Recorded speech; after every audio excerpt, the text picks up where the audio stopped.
Hello दोस्तों, आप सभी का स्वागत है मेरे यूट्यूब चैनल पे। आज हम लोग क्लास 10th इकोनॉमिक्स का चैप्टर 1 पढ़ रहे हैं बच्चों, जिसमें हमें पढ़ना है अर्थव्यवस्था एवं इसके विकास का इतिहास। यानी कि अर्थव्यवस्था के बारे में देखेंगे और इसके विकास के इतिहास के बारे में पढ़ेंगे कि इसका विकास कैसे हुआ था। इससे पहले बच्चों, इस चैप्टर का पहला वीडियो इंट्रोडक्शन वाला जो वीडियो है वो अपलोडेड है। आई होप आप लोगों ने देख लिया होगा। अगर आपने नहीं देखा है तो उस वीडियो को जाकर के देख लीजिए, ठीक है। तो आइए शुरुआत करते हैं। और इसके इंट्रोडक्शन के बारे में भी पढ़ा था, ठीक है, पिछले वीडियो में। इस वीडियो में हमें पढ़ना है बच्चों, वो पढ़ना है अर्थव्यवस्था का परिचय। यानी कि अर्थव्यवस्था का मतलब क्या होता है, अर्थव्यवस्था है क्या, वास्तव रूप में अर्थव्यवस्था किसे कहते हैं, उसको समझने का प्रयास करते हैं, ठीक है। तो देखो बच्चों, क्या है, आगे बढ़ने से पहले एक छोटा सा रिक्वेस्ट है बच्चों, अगर आप मेरे चैनल पे न्यू हैं, अभी तक चैनल को सब्सक्राइब नहीं किया है, तो प्लीज़ चैनल को सब्सक्राइब कर लीजिए। ऐसे ही वीडियोज आपको मिलते रहेंगे। और साथ ही साथ वीडियो को लाइक कर दीजिए और अपने फ्रेंड्स के साथ शेयर करना मत भूलिएगा। लोग अपने दोस्तों को इस चैनल के बारे में जरूर बताइएगा, ठीक है। एक काम करना है आपको, ठीक है। अब देखो आगे क्या करा है कि अर्थव्यवस्था का परिचय। हमें क्या पढ़ना है बच्चों, अर्थव्यवस्था के परिचय के बारे में पढ़ना है कि अर्थव्यवस्था होता क्या है। आप लोग अर्थव्यवस्था का वर्ड, अर्थव्यवस्था जो वर्ड है, जो टर्म है, ये आप लोग बहुत बार सुने होंगे, लेकिन इसका एक्चुअल मीनिंग क्या होता है। मतलब देखिए, सोचिए, अर्थव्यवस्था बोले तो हमारे माइंड में क्या आता है, मतलब कुछ तो आता होगा, कुछ ना कुछ तो पिक्चर बनता होगा। तो अब हम आपको बता दें बच्चों कि जितनी भी आर्थिक क्रियाएं हैं, यानी कि आर्थिक क्रिया कहने का मतलब क्या हुआ कि जो भी लोग, जो भी कार्य धन प्राप्त करने के लिए किया जाता है, यानी कि वैसा कार्य करने से जिन लोगों को आजीविका मिलती है, मतलब रोजगार मिलता है, धन मिलता है, और उस धन का उपयोग वो लोग सामानों को खरीदने के लिए करते हैं। तो वो सामान भी क्या किया जाता है, आजीविका कमाने के लिए बनाया जाता है। तो ये इस तरीके से एक पूरा तंत्र बन जाता है, और इसी को क्या बोलते हैं बच्चों, अर्थव्यवस्था बोलते हैं। यानी कि लोग एक दूसरे के एक एक अलग अलग कार्यों में लगे हुए होते हैं अपने धन कमाने के लिए, अपने रोजगार प्राप्त करने के लिए। इसी तंत्र को क्या बोलते हैं बच्चों, अर्थव्यवस्था बोलते हैं। क्या बोलते हैं, अर्थव्यवस्था। इसको अच्छे तरीके से और डेफिनेशन के रूप में समझेंगे इस वीडियो में। तो देखो क्या करा है कि अंग्रेजी शासन ने भारतीय अर्थव्यवस्था को अपना एक उपनिवेश बना करके रखा था। तो सबसे पहले तो सीखेंगे कि उपनिवेश का मतलब क्या होता है। तो उपनिवेश का जो डिफिनीशन है वो आपके बुक में ही यहाँ पे मिल जाएगा। तो ये भी आपको याद कर लेना है, आपके एग्जाम्स में पूछा जा सकता है। 2 नंबर वाला जो क्वेश्चन होता है उसमें पूछ लेगा कि उपनिवेश किसे कहते हैं, उपनिवेश का मतलब क्या होता है। तो आपको ये जो टर्म है, ये जो डिफिनीशन है, ये आपको याद होना चाहिए। तो अभी कॉपी नोटबुक उठाइए, वीडियो को पॉज कर दीजिए और इस डिफिनीशन को लिख लीजिए, या फिर आपके पास जो बुक होगा उसमें भी है। तो कहीं से भी आपको ये याद कर लेना है, आपके माइंड में बैठा लेना है कि उपनिवेश का मतलब क्या होता है। अभी इसका जो एक्चुअल मीनिंग होता है वो समझा देते हैं, लेकिन डिफिनीशन आपको याद करना होगा, क्योंकि यही आपको एग्जाम्स में लिखना है। आपके माइंड में आप क्या सोचते हैं वो तो अलग बात है, लेकिन वो जो थॉट है आपका वो कॉपी पे आना चाहिए। तो इसको आप लोग लिखने का प्रयास अभी से कीजिए, अभी से ही उसका एक्सरसाइज करते रहिए कि कैसे लिखा जाता है एग्जाम क्वेश्चंस को। तो आप लिखिएगा तो आपका हैबिट बना रहेगा। तो देखो क्या करा है बच्चों कि जब कोई भी देश बड़े समृद्धशाली राष्ट्र के शासन के अंतर्गत रहता है तो उसके समस्त आर्थिक और व्यावसायिक कार्यों का निर्देशन एवं नियंत्रण शासक देश का होता है। तो ऐसी शासित देश को शासक देश का उपनिवेश कहा जाता है। ये शासक देश, शासित देश, ये कहने का मतलब क्या हुआ, इसको समझने के लिए हम क्या करते हैं, मैप पे चलते हैं और मैप पे चल करके देखते हैं। मैप पे अगर हम आते हैं तो आपको समझाते हैं। आप लोग पढ़े होंगे और इसमें भी पढ़ना है।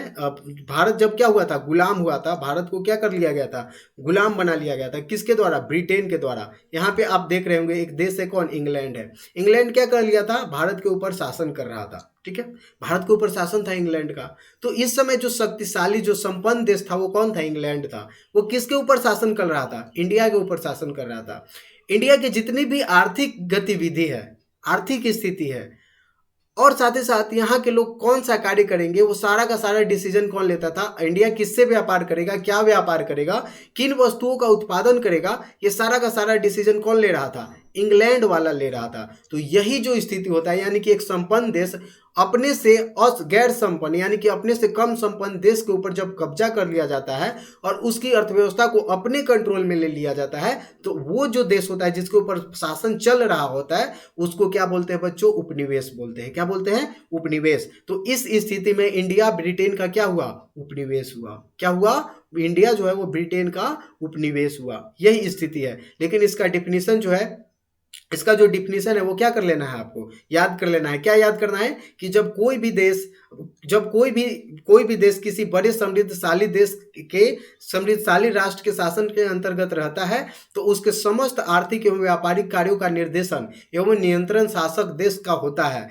तो ऐसे शासित देश को शासक देश का क्या कहा जाता है? उपनिवेश कहा जाता है। भारत करीब 200 वर्षों तक ब्रिटिश शासन का क्या था? उपनिवेश था। अभी आपको हमने बताया। अगर आप ये लिख देते हैं, अगर आपके एग्जाम्स में क्वेश्चन आते हैं कि उपनिवेश किसे कहते हैं, उपनिवेश किसे कहा जाता है, उपनिवेश से आप क्या समझते हैं, और अगर आप ये डिफिनीशन लिख करके आते हैं तो आप अगर 2 नंबर का है या फिर 4 नंबर का है, जितना भी नंबर का होगा उतना मार्क्स आपको मिल जाएगा। ठीक है। और उस एक एग्जाम्पल के तौर पे ये वाला जो लाइन है कि भारत करीब 200 वर्षों तक ब्रिटिश शासन का क्या था? एक उपनिवेश था। अगर आप ये भी लिख देते तो आंसर और भी अच्छा हो जाएगा। ठीक है। अब देखो आगे क्या कर रहा है। तो हमने देख लिया कि ब्रिटिश जो था वो भारत के ऊपर क्या कर रहा था? शासन कर रहा था। और यहाँ पे भारत को क्या बना करके रखा था? कॉलोनी बना करके रखे हुए था। ठीक है। उन्होंने फूट डालो और शासन करो की नीति अपनाई थी। कौन सी नीति अपनाई थी बच्चों? फूट डालो और शासन करो। अब बोलिएगा ये फूट डालो और शासन करो करने का मतलब क्या हुआ? यानी कि लोगों को आपस में ही फोड़ दो। फोड़ दो मतलब आपस में ही लड़वा दो। जैसे धर्म के नाम पे, जाति के नाम पे, क्षेत्र के नाम पे लोग आपस में लड़ने लगे और हम एक को अपने साथ लेकर के दूसरे को नुकसान पहुंचाए, और जब बारी आई तो तीसरे को लेकर के दूसरे को नुकसान पहुंचाए। तो ये आपस में ही लोगों को लड़वाते रहो और अपने आराम से मलाई खाते रहो। तो ये जो स्थिति है इसी को क्या बोलते हैं बच्चों? फूट डालो और शासन करो। यानी कि सोच करके देखो कि मान लीजिए आप किसी दूसरे के यहाँ जा करके शासन करना चाहते हैं, दूसरे के यहाँ राज जमाना चाहते हैं, तो 2 लोगों में आपस में लड़वा दो, वो लोग आपस में लड़ते रहेंगे। और मतलब अगर कोई भी सोच करके देखो कि कोई भी व्यक्ति या फिर कोई भी देश दूसरे देश में जा करके शासन कर रहा है तो ये गलत कर रहा है। उस देश के लोग क्या करना चाहिए? आवाज उठाना चाहिए। और मान लीजिए कोई भी आवाज उठाता भी है तो सारा ध्यान इसके ऊपर केंद्रित हो जाएगा, तो इसका शासन ज्यादा दिनों तक नहीं रह पाएगा। यानी कि उस देश के लोग इसको अपने दुश्मन के रूप में, अपने टारगेट के रूप में लेते हैं, तो ये ज्यादा दिन तक वहां शासन नहीं कर पाएगा। तो इसलिए लोगों का माइंड डाइवर्ट करना पड़ेगा। क्या करना पड़ेगा? लोगों का माइंड डाइवर्ट करना पड़ेगा। लोगों को आपस में उलझा करके रखना पड़ेगा, जिससे कि हम आसानी से, मतलब मेरे ऊपर तो ध्यान आए ही ना, लोग आपस में ही लड़ाई झगड़ा करते रहे, एक दूसरे से लड़ते झड़ते रहे, मरते रहे, और हम अपना आराम से शोषण करते रहे, अपना फायदे के लिए काम करते रहे। तो यही जो नीति होती है इसको क्या बोलते हैं बच्चों? फूट डालो और शासन करो। यानी कि भारत को हिंदू मुस्लिम कर करके क्या किया इन लोगों ने? 200 वर्षों तक शासन किया। और आज के भी राजनेता क्या करते हैं? अपने फायदे के लिए, वोट के लिए लोगों को आपस में लड़वाना चाहते हैं। तो ये स्थिति है। अब देखो क्या करा है कि ब्रिटिश शासन के पूर्व भारतीय अर्थव्यवस्था कृषि प्रधान होने के बावजूद उद्योग, व्यापार, यातायात और आधारभूत संरचना में अन्य कई महत्वपूर्ण देशों की तुलना में अच्छी स्थिति में थी। लेकिन शोषण एवं दमनकारी नीतियों के कारण भारत की स्थिति जर्जर हो गई। अब देखो क्या था, इन अंग्रेजों के आने से पहले भारत बहुत ही समृद्ध था, उद्योगों के मामले में पिछड़ा था, ये मानते हैं, लेकिन कृषि में इतना संपन्न था कि भारत को किसी देश के आगे हाथ नहीं फैलाना पड़ता था, भारत को किसी देश से भीख नहीं मांगना पड़ता था। भारत लोग अपने आप में क्या थे? आत्मनिर्भर थे। यानी कि भारत से सामान दूसरे देशों में जाता था, खास करके अन्न तो खरीदना नहीं पड़ता था, क्योंकि भारत क्या था? कृषि के मामले में आत्मनिर्भर था। यहाँ के लोग सुखी संपन्न थे, आराम से चैन की मौज काट रहे थे। लेकिन यहाँ पे जब अंग्रेजों ने यहाँ पे आया, भारतीय अर्थव्यवस्था को लूटना जब चालू किया, यहाँ पे शोषण करना चालू किया, दमनकारी नीति अपनाना चालू किया, यहाँ के लोगों को सताना चालू किया, वो डिसाइड करते थे कि लोग क्या काम करेंगे, कौन से फसलों का उत्पादन करेंगे, खाने वाले फसलों का उत्पादन करेंगे या फिर पैसा कमाने वाले फसलों का उत्पादन करेंगे। ये सारा का सारा डिसीजन कौन लेने लगा? ब्रिटिश लेने लगे। तो इसलिए भारतीय जो अर्थव्यवस्था थी बच्चों, वो क्या हो गई? चरमरा गई, उसकी स्थिति खराब हो गई। देखो क्या करा है कि गरीबी, अशिक्षा, अंधविश्वास, विषमता तथा शोषण का साम्राज्य था। यानी कि वो जो टाइम पीरियड था वो कैसा टाइम पीरियड था बच्चों? गरीबी का टाइम पीरियड था, बहुत ज़्यादा गरीबी थी। अशिक्षा का टाइम पीरियड था, अशिक्षा था, लोगों में शिक्षा नहीं थी, लोग शिक्षित नहीं थे। अंधविश्वास बहुत ज़्यादा फैला हुआ था। अंधविश्वास कहने का मतलब क्या हुआ कि मतलब किसी चीज़ के ऊपर बिना सोचे समझे विश्वास कर लेना, वही क्या कहलाता है? अंधविश्वास। क्या कहलाता है बच्चों? अंधविश्वास। मतलब मान लीजिए कोई आया और बोल दिया कि अरे वहां पे ना ये है, मतलब क्या देखा गया है? भूत देखा गया है, या फिर कोई भी ऐसी चीज जैसे कि अलग अलग चीजें हैं, मतलब अलग अलग अवधारणाएं बना करके जिसको जिसका कोई साइंटिफिक वैल्यू नहीं होता है, उन चीजों को भी क्या कर लेते हैं लोग? मान लेते हैं गलत तरीके से। मतलब उनको बताया जाता है और बिना सोचे समझे किसी मतलब बात के ऊपर विश्वास कर लेते हैं। तो यही क्या कहलाता है? अंधविश्वास कहलाता है। क्या कहलाता है बच्चों? अंधविश्वास कहलाता है। साथ ही साथ क्या था? विषमता था। विषमता कहने का मतलब क्या हुआ कि सभी लोग समान नहीं थे, कोई बहुत ज्यादा अमीर था और कोई बहुत ज्यादा गरीब था। शोषण का साम्राज्य था और लोगों का क्या किया जाता था? उस समय शोषण किया जाता था। शोषण करने का मतलब क्या है? काम करवाए पैसा नहीं दिए, या फिर काम करवाए तो बहुत कम मजदूरी दिए। तो एक तरीके से ये क्या हो गया? शोषण हुआ। एक तरीके से इसको क्या बोलेंगे? शोषण बोलेंगे।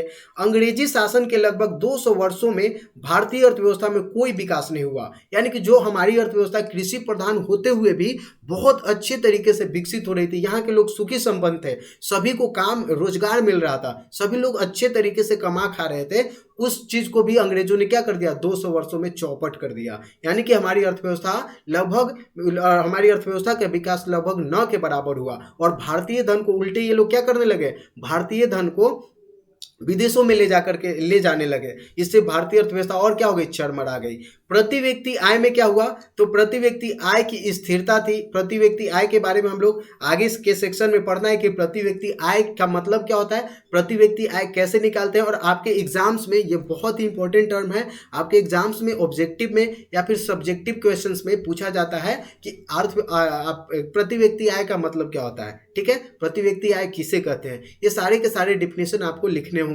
तो आगे हम लोग पढ़ेंगे कि प्रति व्यक्ति आय क्या होता है। उसके बाद क्या है कि कृषि पर जनसंख्या की बढ़ती हुई निर्भरता। और अब देखो, जब अंग्रेज भारत में आए तो इन लोगों ने भारत में उद्योगों का विकास नहीं किया, साथ ही साथ जो हमारी अर्थव्यवस्था थी, कृषि वाली जो अर्थव्यवस्था थी, उस पर भी ज़्यादा इन लोगों ने टैक्स लगाना शुरू कर दिया, जिससे किसानों को क्या होने लगा? बहुत ज़्यादा नुकसान होने लगा। और अगर मान लीजिए अशिक्षा है, बेरोजगारी है, तो सबके सब लोग कहाँ पे चले आएंगे? कृषि वाले क्षेत्र पे चले आएंगे। यानी कि कहीं भी देखते हैं, कहीं भी किसी को रोजगार नहीं मिल रहा है तो कृषि कार्य में ही, मान लीजिए घर परिवार के मान लीजिए 10 आदमी हैं, तो 10 में से मान लीजिए अगर किसी को मान लीजिए 10 में से 2 लोगों को बाहर काम करने चले गए और बाकी जो 8 लोग बच गए वो कहीं ना कहीं कृषि से जुड़े हुए होते हैं। अगर 8 में से मान लीजिए 4 लोग ही भी चले जाएं, 8 लोगों में से 4 लोग भी चले जाएं, तो उस कृषि कार्य को मात्र 4 लोग भी संभाल सकते थे। लेकिन वो जो बाकी 4 लोग थे उनको अगर कोई रोजगार नहीं मिल रहा है तो वो भी आकर के इसी में लगे हुए होते हैं। इसी को क्या बोलते हैं बच्चों? छिपी हुई बेरोजगारी बोलते हैं। क्या बोलते हैं?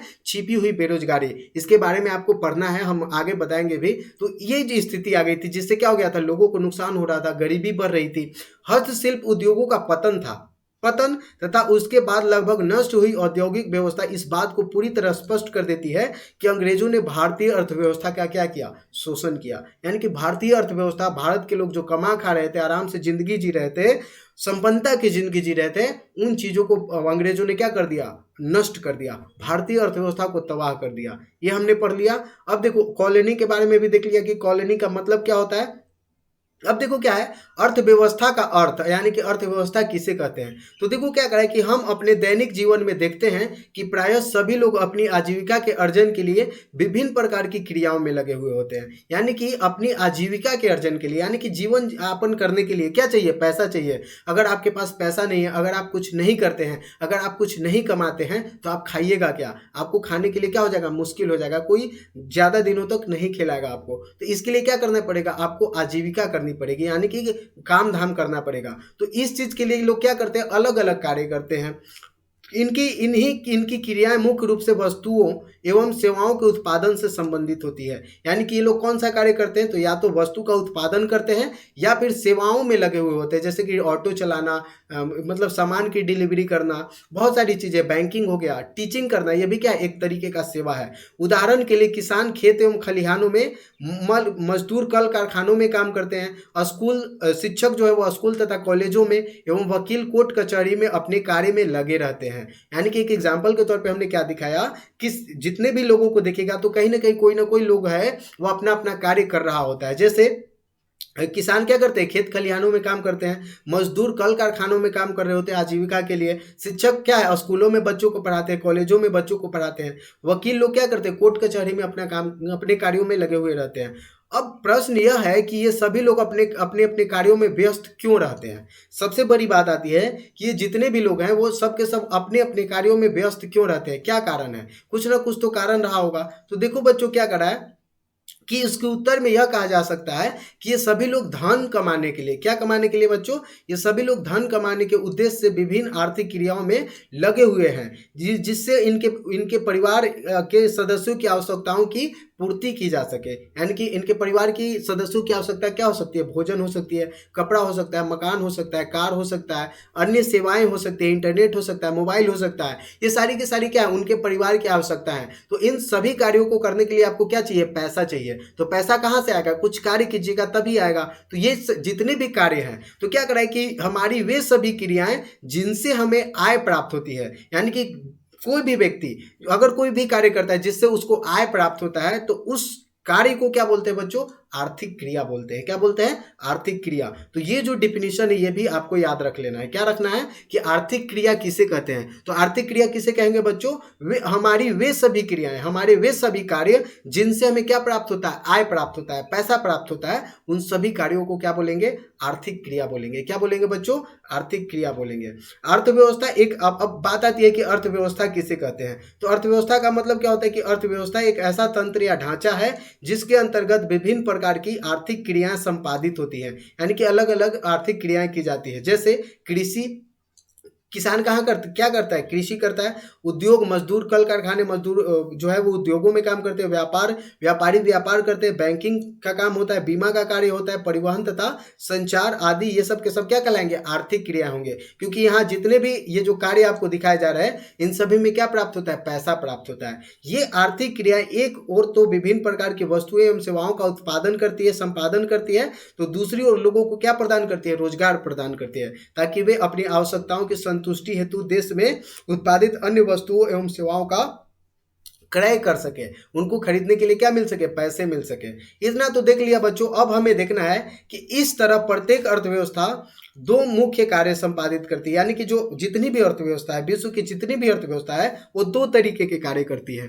और वो दो तरीके का कार्य कौन कौन सा है बच्चों, तो पहला अगर देखोगे तो पहला जो अर्थव्यवस्था का कार्य क्या होता है, तो पहला अर्थव्यवस्था का कार्य होता है लोगों की आवश्यकताओं की संतुष्टि के लिए विभिन्न प्रकार की वस्तुओं एवं सेवाओं का उत्पादन करती है। तो अर्थव्यवस्था का पहला कार्य क्या होता है कि लोगों की जरूरतों को पूरा करने के लिए वस्तुओं का उत्पादन करती है। क्या करती है बच्चों, वस्तुओं का उत्पादन करना अर्थव्यवस्था का कार्य है। और दूसरा क्या है, लोगों को रोजगार के अवसर प्रदान करना। जब प्रोडक्शन होगा तो प्रोडक्शन के लिए क्या चाहिए, वर्कर्स चाहिए, मजदूर चाहिए, लोग चाहिए। तो इससे लोगों को क्या मिलेगा, रोजगार मिलेगा। और जब लोगों को रोजगार मिलेगा तो उससे क्या मिलेगा, उनका आमदनी बढ़ेगा। आमदनी बढ़ेगा तो ये जो उत्पादन हो रहा है सामान का, उसकी खरीद का क्या बढ़ेगा, उनके पास परचेजिंग पावर बढ़ेगा। इससे हमारी अर्थव्यवस्था क्या होगी, ग्रोथ होगी। हमारी अर्थव्यवस्था में क्या होगी, ग्रोथ होगी। अब देखो क्या करें कि कुछ अर्थशास्त्रियों ने अर्थव्यवस्था को निम्नलिखित रूप से परिभाषित किया है। तो ये जो परिभाषा है ना, ये आपके लिए बहुत ही महत्वपूर्ण हो जाता है, वेरी वेरी इंपॉर्टेंट है। ये आपको नोट डाउन करना है कॉपी में और लिख लेना है। क्या लिखना है,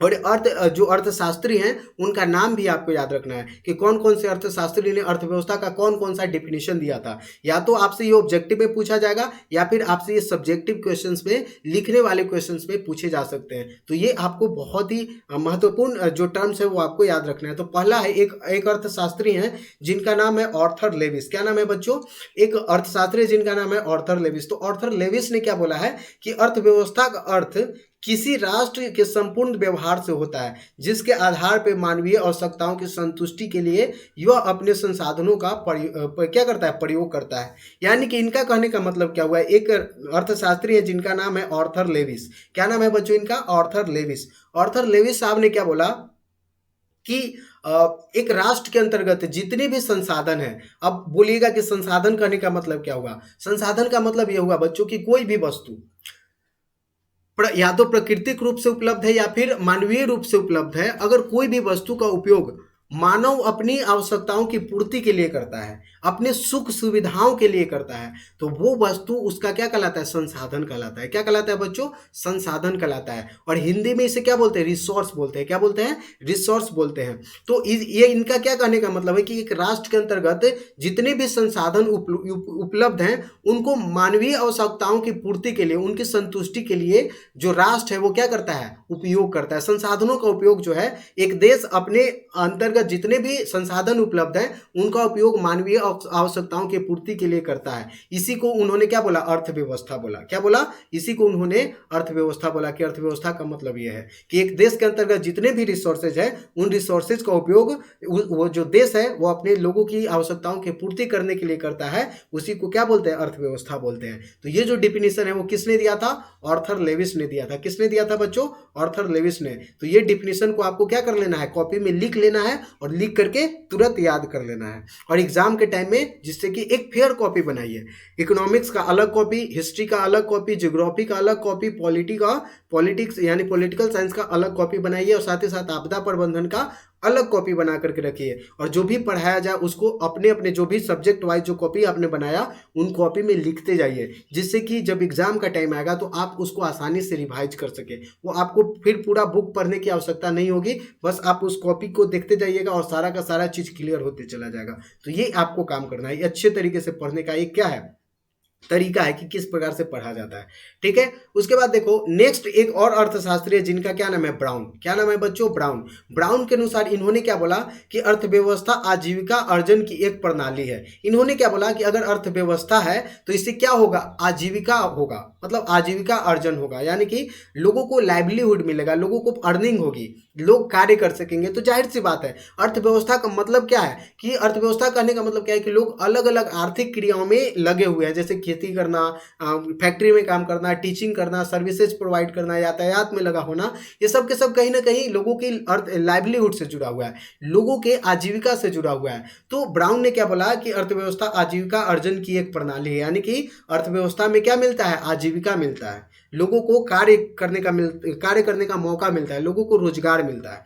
ये हो गया। उसके बाद देखो दूसरे शब्दों में अगर देखा जाए तो अर्थव्यवस्था आर्थिक क्रियाओं का एक ऐसा संगठन है जिसके अंतर्गत लोग कार्य करके अपनी आजीविका चलाते हैं। इसको दूसरे शब्दों में क्या बोल सकते हैं? कि अर्थव्यवस्था आर्थिक क्रियाओं का एक ऐसा संगठन है, यानी कि आर्थिक क्रिया क्लियर हो गया कि आर्थिक क्रिया का मतलब क्या होता है। तो आर्थिक क्रिया का एक ऐसा संगठन है जिसके अंतर्गत लोग क्या करते हैं? कार्य करके अपनी आजीविका चलाते हैं। अर्थव्यवस्था क्लियर हो गया। अब देखो क्या है, संक्षेप में अगर देखा जाए बच्चों तो अर्थव्यवस्था समाज की आर्थिक क्रियाओं का योग है, यानी कि समाज जितने भी आर्थिक क्रियाएं करती है उन सभी को क्या बोलते हैं? अर्थव्यवस्था बोलते हैं। तो अगर हम देश में देखें, हमारे देश की अर्थव्यवस्था क्या कहलाएगी? हमारे देश के अंतर्गत जितने भी लोग हैं वो कुछ न कुछ कार्य कर रहे हैं, उन सभी कार्यों को ऐड कर दे, उनके वैल्यू को ऐड कर दे, तो वही हमारी क्या कहलाएगी? अर्थव्यवस्था कहलाएगी। क्या कहलाएगी बच्चों? अर्थव्यवस्था कहलाएगी। तो सोच करके देखो कि अगर हमारे देश के सभी लोग कार्य करने लगे तो हमारी अर्थव्यवस्था और अच्छे से बढ़ेगी। अगर हमारे देश के सभी लोग कार्य करना बंद कर दे तो हमारी अर्थव्यवस्था डूब जाएगी। तो आप लोग देखे होंगे कि जब कोरोना का टाइम पीरियड आया था तो सभी जगह क्या लग गया था? लॉकडाउन लग गया था। एक एग्जांपल देते हैं, आपको अच्छे से क्लियर होगा कि कोरोना का जब टाइम पीरियड आया था तो सभी जगह लॉकडाउन लग गया था, कोई काम नहीं कर रहा था। तो इससे अर्थव्यवस्था हमारी निगेटिव में चली गई थी। क्यों चली गई थी? कि क्योंकि देश में कोई आर्थिक क्रियाएं ही नहीं हो रही थी, लोग कुछ कार्य ही नहीं कर रहे थे, सारा का सारा काम क्या हो गया था? बंद हो गया था, चौपट हो गया था, बैठ गया था। तो इसलिए हमारी अर्थव्यवस्था भी ऐसे चली गई। जैसे जैसे लोग करना शुरू कर दिए उसी तरीके से हमारी अर्थव्यवस्था आगे बढ़ने लगी। तो यही है कि अर्थव्यवस्था का मतलब क्या हुआ कि लोगों की आर्थिक क्रियाओं का एक तंत्र है। लोग देश के जितने भी लोग हैं कुछ न कुछ कार्य करते हैं और वो सब के सब किस में ऐड होता है? अर्थव्यवस्था में ऐड होता है। तो अर्थव्यवस्था का जो क्लियर कॉन्सेप्ट है वो आपको क्लियर हो गया होगा कि अर्थव्यवस्था का मतलब क्या होता है। आप लोग कमेंट बॉक्स में कमेंट करके बताइएगा कि क्या आप अर्थव्यवस्था का मतलब समझे या नहीं समझे। आप लोग ये मतलब कमेंट करना बहुत जरूरी है, आपको बताना है या तभी हमको पता चलेगा कि जो हम पढ़ाना चाहते हैं, जो हम समझाना चाहते हैं वो आप समझ रहे हैं कि नहीं समझ रहे हैं। ठीक है। अब देखो इसी प्रकार बिहार की अर्थव्यवस्था का अर्थ बिहार वासियों के संपूर्ण आर्थिक क्रियाओं के अध्ययन से है, जिसके आधार पर बिहार वासियों की मानवीय आवश्यकताओं की संतुष्टि के लिए बिहार के संसाधनों का क्या किया जाता है, प्रयोग किया जाता है। ठीक है, तो इस वीडियो में इतना ही रहने देते हैं बच्चों। नेक्स्ट वीडियो में हम लोग पढ़ेंगे अर्थव्यवस्था की संरचना या ढांचा, यानी कि स्ट्रक्चर ऑफ इकोनॉमी, और इसी में हम लोग देखेंगे कि प्राथमिक क्षेत्र किसे बोलते हैं, द्वितीय क्षेत्र किसे बोलते हैं, तृतीय क्षेत्र या सेवा क्षेत्र किसे बोलते हैं, जिसका एक आपको क्वेश्चन भी देखे थे कि आपसे पूछा गया था कि सेवा क्षेत्र में कौन आता है। ठीक है, तो या फिर पूछा गया था कि भारत की अर्थव्यवस्था की तीसरी जो क्षेत्र है उसको क्या बोलते हैं, सेवा क्षेत्र को बोलते हैं। आइए मतलब आराम से देखिएगा तो उस पेपर को सॉल्व कर लीजिएगा, उस क्वेश्चन को। ठीक है, तो मिलते हैं नेक्स्ट वीडियो में बच्चों, तब तक के लिए धन्यवाद, टेक केयर। और अभी तक आपने चैनल को सब्सक्राइब नहीं किया बच्चों तो प्लीज प्लीज प्लीज चैनल को सब्सक्राइब कर लीजिए। अपने दोस्तों के साथ जब भी आप क्वेश्चन मतलब स्कूल जाइए, कोचिंग करने जाइए, तो अपने दोस्तों को इस चैनल के बारे में, इन वीडियोस के बारे में जरूर बताइए। ठीक है, जिससे कि ये मतलब उन लोगों को भी हेल्प हो सके। ठीक है, इतने डिटेल से, इतने अच्छे तरीके से वीडियो पढ़ाने का ये यकीन लक्ष्य है कि जितने भी बच्चे हैं उन सभी को अच्छे तरीके से नॉलेज मिल सके, लोग रट्टा मार करके एग्जाम में जाए और एग्जाम न दे, बल्कि चीज़ों को समझ करके जाए और एग्जाम में लिखे और पास हो। ठीक है, यही एक लक्ष्य है। तो मिलते हैं नेक्स्ट वीडियो में बच्चों, तब तक के लिए धन्यवाद, टेक केयर।